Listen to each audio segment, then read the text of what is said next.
Hey everyone, welcome back to my channel. This is Chris checking in with a new video. Happy Tuesday to you all. I did not post a video last week like I'm sure a lot of you noticed because I actually hit my 2-year anniversary mark here in Germany. So I spent the entire week focusing on the things that I have learned, my growth, and I'm gonna talk about some of those things in this video. If this is your first time watching my video, folks, or a video from me, welcome to the community. I am Chris. I am from Michigan. I live in Munich, Germany, and on this channel, I talk about everything China, Germany. I am a polyglot. I speak 6 languages. I also am a huge appreciator of culture, and I upload videos once every Tuesday. So if you think that some of these topics are interesting, hit that subscribe button, hit the notification button so you know when I post videos, which is usually every Tuesday at 3 p.m. Berlin time, and join the community. Okay guys, as I just said, I have been in Germany for about 2 years now, and honestly, I went through a whole lot. Coming to Germany it was something extremely random for me, honestly. I met my current partner who is from here, and then I moved over to Germany because I felt that my time in Beijing had come to an end.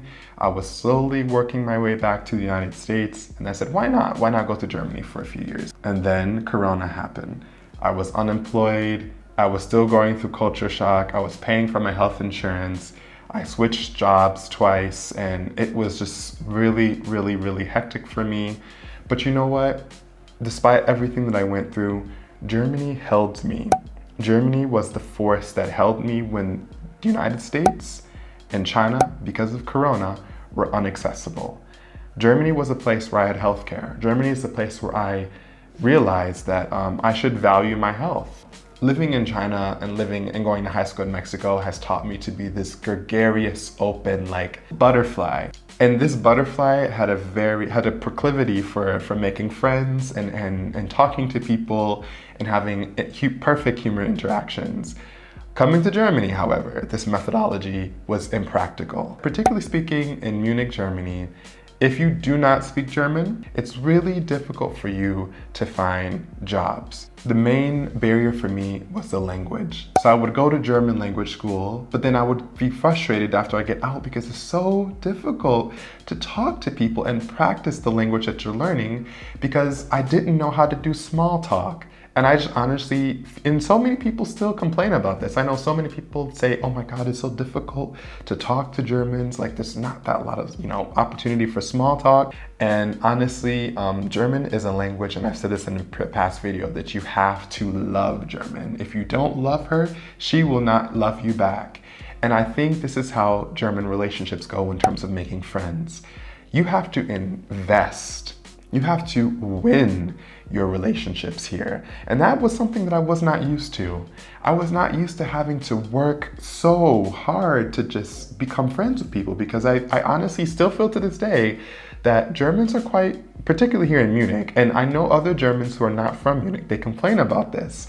They're quite weary of strangers here, They're very distanziert, and this is why I know this word, because distanziert is just distant. It takes work, it takes effort to get into friend circles. And honestly, I felt that learning German was the only way. In Germany, it's about working smart and playing hard. I had learned that lesson here. I remember when I first got here, I made a video talking about how to understand professionalism in German context. And I re-listened to this video now and I'm like, oh my God, work hard. You have to work really hard and you'll make it. You have to do this no, this is wrong. You have to work smart. You have to have a plan. You have to be serious. You have to be structured. It has to make sense. It has to be logical. It has to be problematized. It has to be rational. Those things I have learned from living in Munich for 2 years. And I'm gonna be quite honest. I think deep down the very, warmth and just, 没关系 is what we would say in Chinese, like, culture that you see all around Asia. You can't have that here and expect to be successful. You need to work hard. You have 6 months Probezeit. You have to really, really appreciate what you're doing, and it has to make sense. To be honest, I had a bad experience coming to Germany because I came during Corona. I still haven't experienced a proper Oktoberfest. I really haven't. I have never been to Berlin. I haven't been to Cologne. Corona has literally tarnished and frustrated a lot of my plans to really have a deep understanding of Germany. But I honestly think Germany gave me a choice. It was like, listen, you can be one of those other expats that are here in this country who doesn't want to integrate, who only wants to speak English, who doesn't really care about German culture and society to a point where you want to immerse yourself into it, or you can learn our language, you can get serious about our culture, and you can integrate and you will be rewarded. Guys, I had to learn this lesson for a year and a half. I was just not used to it. I honestly was quite sad when I first got to Germany because it was just like jumping from hot water into cold water. Corona made it worse. There were just so many cultural differences. And plus, I didn't move from China straight to America, right? I moved from China to Germany. So there was like reverse culture shock because there are a lot of cultural similarities in German culture that we have in the United States. But then on top of that, it was another added layer of culture shock because I'm not from Germany. You know, the diversity here and German's demographic mirrors the United States in many ways, but it's not America. You know what I mean? I do feel more invisible here, and that's something that's always been good, and that's something that I've wanted after living in China for 5 years. I feel that I can just walk down the street unnoticed. I can speak German, and it's not gonna be like, oh my God, like you speak German? Like, how is that possible? That does happen though, of course, that happens like, you know, in the small Bavarian villages, and sometimes people are really surprised that I can say, Servus, Grüß Gott, okay? Like, you know what I mean? I can even do the accent now, and they're like, whoa, you know what I mean?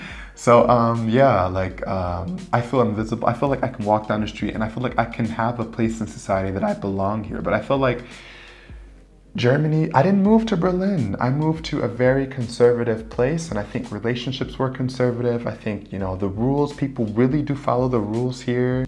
I just think that it was just very, very different. I think professionally, I needed to learn to be structured, organized, have a plan. Guys, in my position as an educator, I say I'm an educator, but honestly, I'm like a social worker, educator at the same time because I work with families. Every single interaction we have with the children, we have to report to the family every single day. How was their language acquisition? How are they doing? You know, their development in terms of German standard for pedagogy. How are they meeting the thresholds, right? And I see in my interactions with German families, like where my family went wrong or where, you know, my community went wrong in raising me. And being here has taught me to articulate and describe some of the pain that, you know, I didn't know that I was going through in terms of my childhood or what I was, you know, and this has been very, very powerful. And I honestly I believe in God, guys. As I said in the past video, I don't think my sexuality and my religious beliefs are mutually exclusive. I think everything happens for a reason. I don't believe in coincidences. I think things truly happen for a reason. I needed to come to Germany to go through that difficult period to learn that there were parts of me that Germany needed to fix in terms of being a stronger person, being a more structured, oriented person, and to being very serious about professional and personal trajectories, to value my health moving forward. How to raise a child, raise a child. I mean, honestly, I'm working with children and I've taught university classes, I taught high school classes. I have never worked with children this small before, but like how family dynamics are structured. What is problematic? What should you say to a child? How should you, discipline a child? How should you talk to kids? How should you teach them? How do you teach them a separate language? How to understand the next generation of world leaders, the next generation of senior decision makers, the next garbage men, whatever. How do you prepare and be a part of this next generation that's coming after you? And I feel that there are so many aspects that are missing from my preparation as a kid. And I don't know if I'll have a kid. I say I will never have a kid because I honestly think kids are too expensive, to be honest. It's too expensive to raise children. But I think honestly here, in the future, if I do ever decide to have kids, like my kids will be speaking 4 languages. I will know how to raise a child. I know how to pet, and it's just these things I needed to learn from Germany. And I'm like, how am I going to use this?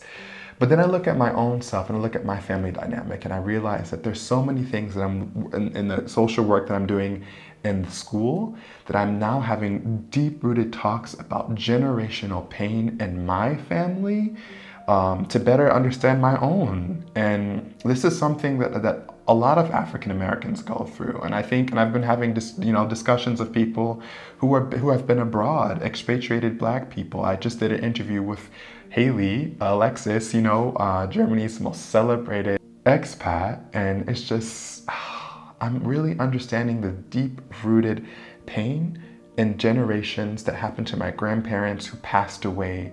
They took their pain with them to the grave, and now we, their survivors, have to make sense of it to better understand our pain. I'm learning all this in my social work, and so I'm having conversations with my family members, distant and close family members, that is really bringing a sense of unity and healing that I didn't even know that I need to heal from. As I said, I do not believe in coincidences. I came to Germany to learn this lesson. Germany has helped me grow so much personally. I am more curious. I am less intimidated about things that are out of my league, because I came to Germany and I learned German. I was a Chinese major. I majored in Chinese. I taught all over the world. I studied international relations, and now I'm a social worker, honestly. And I'm doing more social work on myself and my own family. It's really insane, guys. But yeah, so guys, I took a week off to think about these things that I'm sharing with you in this video, guys. Just imagine, I came to Germany in 2019. I had 100 subscribers. Now I have almost 4,000. I am so blessed to have you guys in this community. I have grown so much from you. I enjoy interacting with you. I enjoy that you guys disagree with me. I am learning so much from you.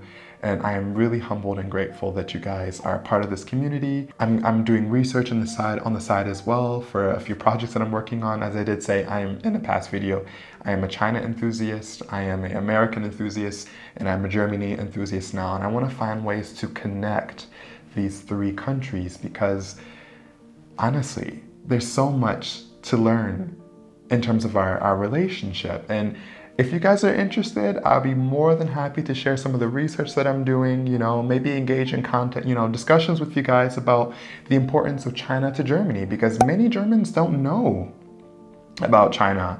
Many Germans have literally zero clue about China. But I want to talk about these things. I want to initiate discussions about why Germans, especially young Germans, should be learning Chinese. Why should they care about China? So if you guys are interested in some of these topics, let me know in the comment section if you're interested in these topics, because these are things that I care about. I'm not sure if you guys care, but I'll be more than happy to have discussions and debates on, international relations here in Germany, if that's something that you guys are interested in. But anyway, guys, this week has been a very reflective week. I had a small party a few days ago with some of my close friends, just to say thank you. My ride or die community that has been here for me, that has supported me through all my trials and tribulations. You guys know who you are.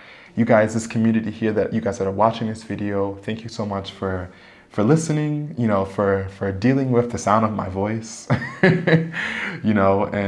yeah, so I don't want to make this video too long. I'm just letting you know that I went through this week has been very reflective of me. What are some of the things that you guys are getting through? Are you guys thinking, as we slowly get through this Corona nightmare, what are some of the projects that you guys are working on? Thank you guys so much for watching. Just comment, like, subscribe, share this video if you care, and I will see you next Tuesday. Ciao.